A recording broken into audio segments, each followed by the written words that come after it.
سراسر نفع تھا لیکن خسارا جا رہا ہے۔ تو کیا جیتی ہوئی بازی کو ہارا جا رہا ہے؟ سفر کا آغاز کرنا تھا جہاں سے زندگانی کا، ہمیں ان راستوں پر اب گزارا جا رہا ہے۔ یقین کے پاس گروی رکھ دیا ہم نے سمندر، یقین لوگوں کو ساحل پر اتارا جا رہا ہے۔ اسے جو بھی ملا ہے بچ کر نہیں آیا ابھی تک، مگر جو بچ گیا ملنے دوبارہ جا رہا ہے۔ سلیم، ایک آخری مضمون باقی تھا کہ چھپنے میری رسوائی کا تازہ شمارا جا رہا ہے۔ جی میرے دوستوں، مریم نواز بیماری کے بعد چڑیل بنی ہے، اور مریم کے بڑے بڑے ناخنوں سے کسی کا منہ محفوظ نہیں۔ بشریٰ بی بی کی آنکھیں نوچ لی ہیں۔ اڈیالہ جیل سے اندر کی کچھ خبریں آپ کی خدمت میں رکھوں گا۔ عمران خان صاحب کے جیل میں 1048 دن ہو چکے، کیا عمران خان ٹوٹ گیا؟ اس سوال کا جواب تلاش کرنے کی بھی کوشش کریں گے۔ شہباز شریف کا دورہ سوئٹزرلینڈ ملتوی ہو گیا، کیوں ملتوی ہو گیا؟ اس حوالے سے میں آپ کی رائے بھی جاننا چاہوں گا، اور کچھ پردے کے پیچھے کیا ہو رہا ہے، کچھ حقائق میرے سامنے آئے ہیں وہ بھی آپ کی خدمت میں رکھوں گا۔ خاص ولاگ ہوگا، یہ آپ کا اپنا ڈیجیٹل پلیٹ فارم ہے، آپ کا چینل ہے۔ اگر ابھی تک آپ نے چینل کو سبسکرائب نہیں کیا تو ابھی چینل کو سبسکرائب کر کے میری یوٹیوب فیملی کا حصہ بنیں۔ بغیر کسی توقف کے اپنے موضوعات پر آتا ہوں۔ میں آغاز کرتا ہوں مریم نواز سے۔ مریم نواز کچھ دن بیمار ہوئی، اس کی چھوٹی سرجری ہوئی یا موٹی سرجری ہوئی، اللہ ہی بہتر جانتا ہے۔ لیکن جیل میں، اڈیالہ جیل میں بھی مریم نامی کی ایک خاتون ہے، جو میں مریم نواز کی بات بھی کر رہا ہوں، اور مریم نے اڈیالہ جیل میں بشریٰ بی بی کا پہرا دینے کے لیے جو آفیسر بھیجی ہوئی ہے اس کا نام بھی مریم ہے۔ یہ ایک کسائی قسم کی عورت ہے، اور خبریں آئی ہیں اڈیالہ سے، عمران ریاض خان صاحب نے بھی اپنے ولاگ میں یہ باتیں بتائی ہیں کہ جیل میں عمران خان کی بیوی پر شدید تشدد کیا جا رہا ہے، اور اس پر یہ پریشر ڈالا جا رہا ہے کہ وہ عمران خان سے اپنے راستے الگ کر لے تو اس کی جان خلاصی ہو سکتی ہے۔ ادروائز عمران خان اور بشریٰ بی بی کو یہ بتایا گیا ہے، بشریٰ بی بی کو، کہ جب تک قاسم منیر اور وہ زندہ ہیں آپ بالکل بے غم ہو کے جیل میں ہی رہیں گی، اور یہ سختیاں آپ کو برداشت کرنی پڑیں گی۔ جیل میں رہنا بھی مشکل بات نہیں ہے، اصل کہانی تو یہ ہے کہ ان پر شدید قسم کا تشدد کیا جا رہا ہے۔ یہ خبریں بھی دی ہیں عمران ریاض خان صاحب کے بقول ان کے اندر کے ذرائع ہیں۔ عمران ریاض خان صاحب ایک پرانے کھلاڑی ہیں، اور ان کے اثر رسوخ کافی اندر تک ہوتا بھی ہے، اور عمران ریاض خان صاحب عموماً جو خبریں دیتے ہیں وہ سچی ہوتی ہیں، جھوٹ نہیں ہوتی ہیں۔ وہ ٹرسٹیبل ایک یوٹیوبر ہیں، ان پر میں بھی ٹرسٹ کرتا ہوں۔ تو عمران ریاض صاحب نے کا یہ کہنا ہے کہ وہاں پر یہ مریم نام کی ایک خاتون ہے، اور یہ مریم نواز کی جو خاتون ہے یہ بشریٰ بی بی کو ذہنی طور پر اس کو تشدد کا نشانہ بنا رہی ہے، اور وہاں پر یہ بھی ہے کہ 4-5 اور لڑکیاں لائی گئی ہیں اور ان پر شدید تشدد کیا گیا ہے۔ ایون کہ بشریٰ بی بی اس قدر تنگ ہوئی، اس قدر اس سے ذہنی طور پر ٹارچ کیا گیا کہ اس نے اس کو، یہ جو مریم جیل میں جو مریم نام کی موٹی خاتون ہے، اس نے اس کی منتیں کیں اور اسے اللہ اور رسول کے واسطے دیے کہ اللہ کا واسطہ، رسول کا واسطہ، یہ ظلم میرے سامنے نہ کرو، یہ ظلم بند کرو، کیونکہ وہاں پر کچھ خواتین کو لایا جاتا ہے اور ان کو پر تشدد کیا جاتا ہے تاکہ وہ چیخیں ماریں، اور ان کی چیخیں بشریٰ بی بی سنے اور اس سے وہ بھی ڈر جائے۔ عجیب تشدد کے بھی عجیب طریقے ہیں، عجیب ہتھکنڈے ہیں۔ اس لیے میں نے عرض کیا کہ مریم ناخنوں والی وہ چڑیل ہے۔ اچھا، منصور علی خان صاحب کو جب مریم نے انٹرویو دیا تھا، اس سے اس کی مینٹیلٹی کا آپ کو پتہ چل جائے گا، بڑا وہ وائرل بھی ہوا تھا۔ منصور علی خان نے جو انٹرویو لیا تھا مریم نواز شریف کا، آپ وہ سنیے، اور خاص طور پر وہ حصہ سنیے جس میں وہ عمران خان کے حوالے سے گلفشانیاں کر رہی ہے، تو اس سے آپ کو یہ نظر آ جائے گا کہ یہ کس مینٹیلٹی کی عورت ہے، اس کی کیا ذہنیت ہے۔ ظاہر ہے جو آپ کی تربیت ہوتی ہے، جو آپ کی ایک سوچ، ایک فکر جو بنتی ہے، یہ ایک مرحلہ وار آپ تربیت کے مراحل سے گزرتے ہیں تو آپ کا ایک مائنڈ سیٹ بنتا ہے۔ تو مریم نواز جس مائنڈ سیٹ جو اس کا بن چکا ہے، اس میں تشدد ہے، اس میں اس کی عادتیں چڑیلوں جیسی اس کی عادتیں ہیں۔ وہ ایک ڈائن ہے جو سب کچھ ہضم کرنا چاہتی ہے، اور اس کی مثال وہ سانپ کی سی ہے۔ سانپ کے حوالے سے یہ ہم نے سنا ہے کہ سانپ ایسی چیز ہے کہ اس جو سانپنی ہوتی ہے، وہ اپنے انڈوں سے جب بچے چھوٹے چھوٹے سانپ نکلتے ہیں تو وہ ان کو بھی کھانے سے دریغ نہیں کرتی۔ تو مریم نواز بھی اسی طرح کی ہے۔ آپ اس کی ایک مثال تو جنید صفدر اس کا بیٹا ہے، اس کی ڈائیورس ہوئی ہے اور اب دوسری شادی ہوئی ہے۔ تو جس لڑکی کو، وہ عائشہ نام کی لڑکی ہے جس کو ڈائیورس ہوئی ہے، وہ سینیٹر سیف الرحمان کی بیٹی ہے، اس نے جو انکشافات کیے ہیں تو اس سے میں کوئی شک باقی نہیں رہ جاتا کہ مریم نواز ایک ایسی ڈائن ہے جو اپنے بچوں کو بھی کھا جاتی ہے۔ تو عمران خان یا بشریٰ بی بی کس کی ہے؟ اچھا، بشریٰ بی بی کے حوالے سے یہ ہے جی کہ اس پر بہت ہی زیادہ ذہنی تشدد اس لیے بھی کیا جا رہا ہے کہ وہ عمران خان کے خلاف آج بیان دینے کے لیے تیار ہو جائے اور یہ کہے کہ مجھے عمران خان سے الگ ہونا ہے، تو اسے آج ہی رہا کر دیا جائے گا، بلکہ بہت بڑی مرحات دی جائیں گی۔ لیکن بشریٰ بی بی کا ایمان مضبوط ہے، وہ ابھی تک کھڑی ہے اور اس نے عمران خان کا ساتھ وہ چھوڑنے کے لیے قطعی تیار نہیں ہے۔ پریشر اس پر بہت زیادہ ہے۔ باقی اس ملک میں کیا ہوتا ہے آپ خوب بہتر جانتے ہیں۔ عمران خان کو یہ توڑ سکے یا نہیں توڑ سکے، 1048 دن ہو گئے ہیں عمران خان صاحب کے جیل میں، یہ عمران خان کو نہیں توڑ سکے اور توڑ سکیں گے بھی نہیں۔ وہ ایک بہادر آدمی ہے، ایک بہادر انسان ہے۔ میں نے کہا تربیت کی بات ہوتی ہے، اس کی تربیت میں، عمران خان کی تربیت میں جھوٹ کے آگے جھکنا نہیں ہے، اور وہ اکثر اس بات کا برملا اظہار بھی کرتا رہا ہے کہ میں اللہ کے علاوہ کسی کے آگے نہ جھکا ہوں، نہ جھکوں گا، اور نہ کبھی اپنی قوم کو جھکنے دوں گا۔ عمران خان کا ہمیشہ یہی ہے۔ اب جیل میں عمران خان صاحب کو کی ملاقات اور تو کسی سے نہیں ہو سکتی، لیکن جیل میں 2-3 مہینے کے بعد تقریباً آدھے گھنٹے کے لیے بشریٰ بی بی سے اس کی ملاقات کروائی جاتی ہے۔ بشریٰ بی بی سے اس کے شوہر جو بشریٰ بی بی کی بہنیں ہیں، ان کی ملاقات ہوتی ہے، تو ان پر بھی پابندی ہے، سختی سے وہ باہر آ کر کوئی بیان تک نہیں دے سکتے۔ عمران خان اپنے وکلاء سے نہیں مل سکتے۔ عمران خان صاحب کا جو آخری پیغام آیا تھا عمران ریاض خان کے بقول، اور ایسا ہی ہے بھی، عمران خان کا اس نے اپنی بہنوں کو کہا تھا، حلیمہ خان سے، نورین خان سے اور ڈاکٹر عظمیٰ سے، کہ آپ مجھ سے جلد از جلد ملاقات کریں۔ اس کا مطلب ہے کہ کچھ ایسا ہو رہا ہے جو عمران خان کسی اور پر یقین کرنے کے لیے تیار نہیں، اور اپنی بہنیں، ظاہر ہے بہنیں، وہ 3-4 بہنوں کا اکلوتا بھائی ہے، وہ بہنیں اس سے محبت بھی کرتی ہیں، تو اپنی بہنوں کے ساتھ کچھ چیزیں ہیں جو وہ شیئر کرنا چاہ رہے تھے۔ لیکن عمران خان صاحب کی بہنوں کی 7 ماہ سے ملاقاتیں بند ہیں۔ اس ملک میں کیا قانون ہے، اس ملک میں کون سا آئین ہے کہ عدالتیں کہہ رہی ہیں، عدالتوں کے باوجود اسلام آباد ہائی کورٹ نے بھی کہا ہے کہ ملاقات کروائی جائے۔ ہر ہفتے عمران خان کی بہنیں جاتی ہیں، وہاں پر ان پر تشدد ہوتا ہے، دھوپ میں، کڑی دھوپ پر کبھی انہیں گھسیٹا جاتا ہے، کبھی رات کے اندھیروں میں انہیں اسلام آباد سے دور کسی جنگل میں جا کر چھوڑ دیا جاتا ہے گاڑیوں پر بٹھا کر، لیکن ملاقات نہیں کروائی جا رہی۔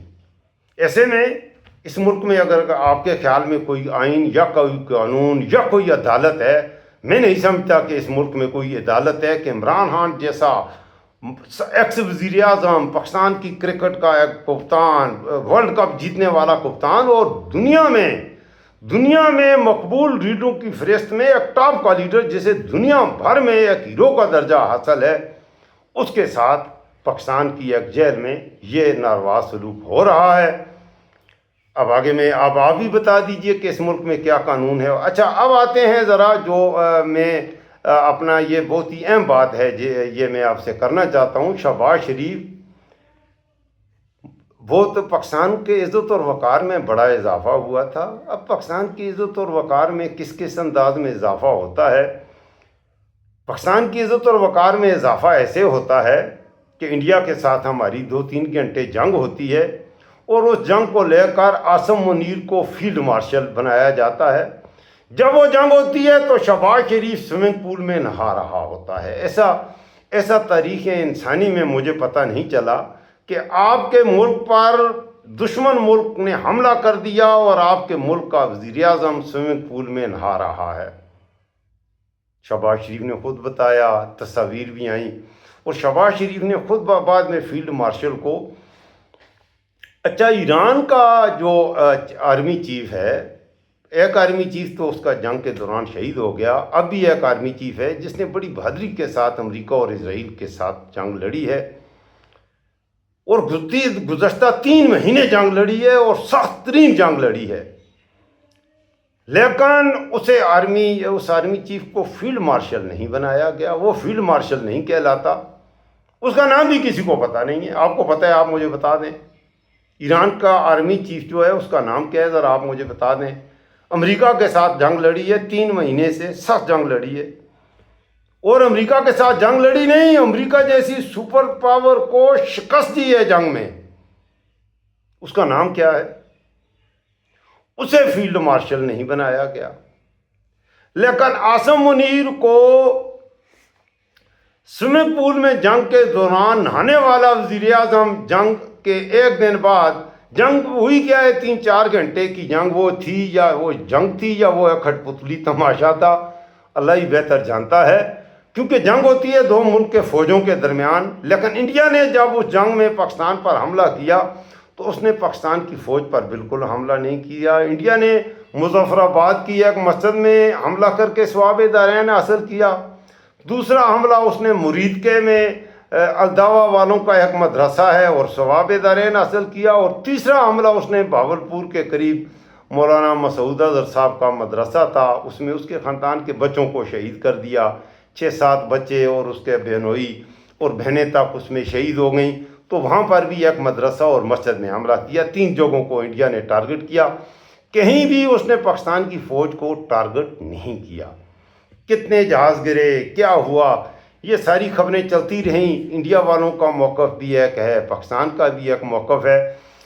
لیکن میں اور کچھ نہیں کہتا. آپ اس جنگ کی سنجیدگی کا اندازہ اس بات سے لگا لیجئے کہ اتنی بڑی جنگ آپ کے دشمن کے خلاف، تو آپ کے دشمن نے آپ پر حملہ کر دیا، اور آپ کا وزیر اعظم جو کہ عاصم منیر کو فیلڈ مارشل بناتا ہے، وہ جنگ کے دوران جب پہلا حملہ ہوتا ہے تو وہ سوئمنگ پول میں نہا رہا ہوتا ہے اور نہا کر ثواب دارین حاصل کر رہا ہوتا ہے. اور وہ بھی سوئمنگ پول میں رات کے 2 بجے. بقول شہباز شریف کے، یہ میں نہیں کہہ رہا، اس نے کہا رات کو 2 بج رہے تھے اور میں سوئمنگ پول میں تھا. یہ شہباز شریف نے، آپ وہ ویڈیو دیکھ لیں کہ شہباز شریف نے جنگ کے تیسرے دن یہ تقریر کی، اس میں اس نے خود یہ بتایا. اس میں میں کوئی مبالغہ یا اپنی طرف سے کوئی تڑکا نہیں لگا رہا. آپ خود سرچ کیجئے شہباز شریف نے کیا کہا کہ جب انڈیا کے ساتھ جنگ ہو رہی تھی تو وہ کہاں تشریف فرما تھے. تو شہباز شریف کے بقول وہ پرائم منسٹر ہاؤس میں. اچھا، سردیوں کے دنوں میں سوئمنگ پول میں رات کو 2 بجے نہانا مشکل کام ہے. اس وقت سردی تھی تقریباً. ویسے بھی سوئمنگ پول بہت بڑی جگہ ہوتی ہے، اس کا پانی گرم کرنا، اس کا خرچہ بھی بڑا آتا ہے. اس میں بڑے اعلیٰ درجے کے وہ راڈز اور ہیٹرز ہوتے ہیں جو پانی کو گرم کرتے ہیں. بہرحال ہمارا پردھان منتری ہے شہباز شریف، وہ جو بھی چاہے وہ کر سکتا ہے. تو اس طرح کی ان کی عیاشیاں ہیں اور یہ اللہ تلالے ہیں. میں نے آپ کی خدمت میں عرض کیے، معذرت چاہوں گا. اب میں ذرا شہباز شریف نے سوئٹزرلینڈ کا دورہ کرنا تھا، اور کرنا تھا کس حوالے سے کہ انہوں نے جس طرح انڈیا سے جنگ جیتی ہے اسی طرح سے شہباز شریف نے ایران اور امریکہ کا معاہدہ کروایا ہے، پاکستان کی عزت اور وقار میں اضافہ کیا ہے. انڈین میڈیا اس حوالے سے کچھ اور کہہ رہا ہے، انٹرنیشنل میڈیا کچھ اور کہہ رہا ہے. اس میں کوئی شک نہیں. اس معاہدے کو بنیاد بنا کر، اس معاہدے کو بہانہ بنا کر ہمارے منیر عاصم نے، شہباز شریف نے خوب عیاشیاں کی ہیں. لمبی لمبی پروازیں، ادھر سے اصفہان، اصفہان سے ایران، ایران سے شیراز، شیراز سے مشہد، مشہد سے ریاض، ریاض سے جدہ، جدہ سے قطر، قطر سے کویت، کویت سے دبئی، ان کے جہاز عیاشیاں ہی عیاشیاں تھیں، عرب شہزادے تھے، سرخ قالینیں تھیں. آگے میں یہی کہوں گا کہ شرم تم کو مگر نہیں آتی. یہ تمام خرچے کیے گئے اور پھر اسلام آباد میں امریکہ کا نائب صدر آیا. 1 ہفتے کے لیے اسلام آباد بند. یہ خبریں اڑائی گئیں کہ پاکستان معاہدہ کرانے جا رہا ہے اور پاکستان کی عزت اور وقار میں مزید اضافہ ہونے جا رہا ہے کہ ڈونلڈ ٹرمپ پاکستان آ رہا ہے، یہاں معاہدہ ہوگا. اب آخر میں معاہدہ ہوا ہے سوئٹزرلینڈ میں، اور معاہدے پر جو دستخط ہوئے ہیں وہ آن لائن ڈونلڈ ٹرمپ نے واشنگٹن میں سائن کیے ہیں، ایران کے صدر نے ایران میں دستخط کیے ہیں، تہران میں دستخط کیے ہیں. تو یہاں پر پی ٹی وی پر ایک ویڈیو بنائی گئی ہے، اس میں آگے یہ ہوئے ہیں اور شہباز شریف بھی ایک فائل کو سائن کر رہا ہے. معاہدہ امریکہ اور اس کے شہباز شریف کس حیثیت سے اسے سائن کر رہا ہے اسلام آباد میں. اگر تم مصالحت کار تھے تو وہ اسلام آباد آتے، آپ کے ساتھ بیٹھتے، ٹیبل پر بیٹھتے، آپ اس سیٹ پر بیٹھتے، ایک طرف امریکی وفد بیٹھتا، ایک طرف ایرانین بیٹھتے، وہ آپس میں گفت و شنید کرتے، ایک معاہدہ طے پاتا، اس پر دونوں فریقین دستخط کرتے اور آپ بھی گواہ کے طور پر یا کسی بھی طور پر یا رشتہ کرانے والی مئی کے طور پر ہی اس پر دستخط کرتے. پھر تو تھی بات، چلو کچھ عزت آپ کی ہو جاتی، کچھ عزت آپ کی ہو جاتی کہ چلیں بھائی انہوں نے معاہدہ کروایا ہے. اب یہ معاہدے کے حوالے سے خبریں آ رہی ہیں کہ قطر کا اس میں بڑا رول ہے اور سوئٹزرلینڈ میں یہ ہونا تھا. سوئٹزرلینڈ میں یہ معاہدہ اس کے لیے ہونا تھا اور اس کا سارا کچھ کیا قطر نے یہ اہتمام کیا. شہباز شریف نے کہا اور تو کچھ حیثیت نہیں ملی. اس حوالے سے شہباز گل نے بھی ایک بنایا ہے ولاگ، اس میں اس نے کھل کے کہا ہے کہ شہباز شریف کا قد تھوڑا چھوٹا ہے تو اتنی یہ کرتا ہے، بڑا اکڑ کے چلنے کی کوشش کرتا ہے تاکہ دنیا کے دوسرے لیڈرز ہیں ان کے قد پھر بھی کچھ لمبے ہی ہوتے ہیں. مودی کا بھی لمبا ہے، تھوڑا اس سے لمبا ہی ہے، تو یہ سب سے چھوٹا ہوتا ہے. تو اسے یہ احساس کمتری بھی ہے شہباز شریف کو کہ دوسروں کی یہ بالکل وہ یہاں تک بھی نہیں آتا، ان کی ٹانگوں برابر بھی یہ ہوتا نہیں ہے. تو اب کی بار اس نے مہنگے جوتے، یہ بھی شہباز گل نے خبر دی ہے کہ بڑے ہی مہنگے جوتے جن کی ہائٹ تھوڑی زیادہ ہو، جن کے تلوے موٹے ہوں تاکہ اس کا قد تھوڑا بڑا دکھایا جا سکے، اس نے سوئٹزرلینڈ کے لیے اہتمام کیا. پاکستان ایئر فورس کا طیارہ بک کیا تھا اور شہباز شریف کی فیملی کے 15 لوگ تھے جن کو سوئٹزرلینڈ جانا تھا. اور یہ بھی خبریں ہیں کہ سوئٹزرلینڈ میں ایک جگہ ہے، اس کا میں ٹھہریں آپ کو کوشش کرتا ہوں، میں یہ اس کا شہر کا نام ہے برگنسٹاک. یہ کہتے ہیں سوئٹزرلینڈ کا برگنسٹاک سب سے مہنگا یہ شہر ہے جو کہ جنیوا سے بالکل قریب ہی ہے. یہاں پر ہوٹل میں 1 روم کی بکنگ جو چیپسٹ روم ہے اس کی جو پرائس ہے وہ 50,000 امریکن ڈالر ہے ایک نائٹ کا. 4 دن کا وہاں پر سٹے تھا، 15 لوگ تھے، 15 کمرے بک کروا لیے گئے.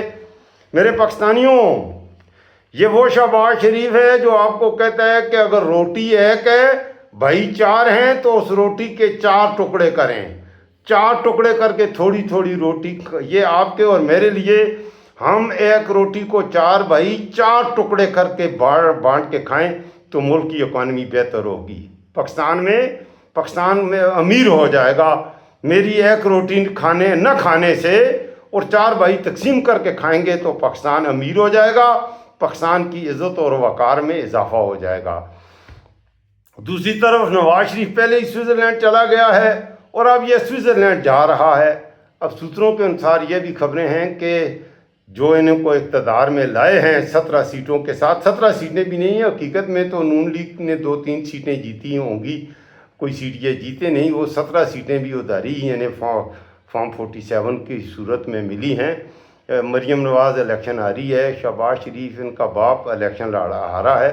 اس حوالے سے میں نیکسٹ ولاگ میں انشاءاللہ بات کروں گا کہ نواز شریف سوئٹزرلینڈ کیوں گیا ہے. یہاں پر شہباز شریف نے انہوں نے وہاں پر 15 کمرے بک کیے ہیں. پاکستان ایئر فورس کا طیارہ بھی تیار تھا ان کو لے جانے کے لیے. آخری وقت میں ایسا کیا ہوا کہ شہباز شریف نے سوئٹزرلینڈ کا دورہ، یہ پی ٹی وی پر یہ خبر چلوائی گئی کے معاہدے کے حوالے سے، کیونکہ دستخط تو ایران نے اور امریکہ کی جانب سے پہلے ہی دستخط تو ہو چکے ہیں، ڈونلڈ ٹرمپ نے بھی سائن کر کے آپ کو وہ معاہدہ دکھا دیا ہے، اور ایرانین صدر نے بھی معاہدہ دکھا دیا ہے۔ وہ تو دو فریق ہیں، انہوں نے دستخط کیے ہیں معاہدے پر۔ شہباز شریف نے بھی ایک فائل پر دستخط کر کے دکھانے کی کوشش کی ہے، رنگین فائل پر، کہ اس نے کر دیے ہیں۔ تو اب میں اس کی کیا اہمیت ہے اس معاہدے میں، یا اس کا کیا رول ہے، یہ بھی میں آپ پر چھوڑوں گا۔ کہ کہا یہ جا رہا ہے کہ اس طرح کا یہ معاہدہ ہونے سے پاکستان کی عزت اور وقار میں اضافہ ہوا ہے۔ مجھے نہیں پتہ کہ قوموں کی عزت اور وقار میں اس طرح سے بھی اضافہ ہوتا ہے کہ بیگانی شادی میں عبداللہ دیوانہ بن جائے تو اس قوم کی عزت میں اور وقار میں ایسے اضافہ ہو جاتا ہے۔ پاکستان کو اس وقت ضرورت ہے سرمایہ کاری کی، پاکستان کی اکانومی کو اس وقت بالکل بربادی کے دہانے پر کھڑی ہے۔ تو اس حوالے سے ہمیں ابھی تک کوئی اچھی خبر نہیں ملی۔ بجٹ میں جو اعداد و شمار کا گورکھ دھندا ہم نے سنا ہے، ہر اشاریہ نیچے کی طرف، آپ کا ہر چیز جو ہے نیچے کی طرف ہی دکھائی جاتی ہوئی دکھائی دے رہی ہے۔ ایسے میں پاکستان کی عزت اور وقار میں کیسے اضافہ ہوتا ہے؟ تو میرے پاکستانیوں، پاکستان کے عزت اور وقار میں شہباز شریف کے سوئمنگ پول میں ڈبکیاں لگانے سے اگر اضافہ ہوتا ہے تو آپ کی میں کیا کہوں، اگر یہ سوچ ہے تو اس کا میرے پاس کوئی جواب نہیں۔ اگر آپ کے خیال میں عاصم منیر کے یہاں سے امریکہ، امریکہ سے مصر، مصر سے سعودی عرب، ادھر ادھر بھاگنے سے، جہاز لے کر اربوں روپے ضائع کرنے سے پاکستان کے وقار میں اضافہ ہوتا ہے، پھر بھی آپ کی عقل کو سلامی میں کہہ سکتا ہوں، 21 توپوں کی سلامی دے کر ثواب دارین حاصل کر سکتا ہوں۔ تو یہ ہیں تازہ ترین حالات اس وقت۔ آخر میں آپ کی خدمت میں عمران خان کے حوالے سے میں نے ایک سوال رکھا تھا، آپ کیا سمجھتے ہیں کہ کیا عمران خان ٹوٹ گیا؟ عمران خان نہیں ٹوٹا۔ اگر وہ ٹوٹ گیا ہوتا تو عمران خان کب کا رہا ہو چکا ہوتا۔ پھر عاصم منیر کے حوالے سے بھی میں آپ کو آخر میں یہ آپ کی خدمت میں ضرور عرض کروں گا کہ تم نے جو کچھ کیا ہے،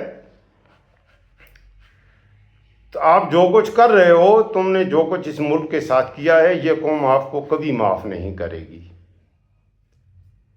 آپ کو کبھی یہ قوم معاف نہیں کرے گی۔ آپ نے بہت ظلم کیا ہے اس ملک کو میں، آپ نے ان نااہلوں کو اپنے تھوڑی سی دنیا کی زندگی ہے، دنیا کی اس زندگی کی لالچ میں آپ نے اپنے ملک کے ساتھ جو کیا ہے، اپنے ملک کے غریبوں کے ساتھ جو ظلم کیا ہے، اس کو اس ملک کے عوام کبھی آپ کو معاف نہیں کریں گے۔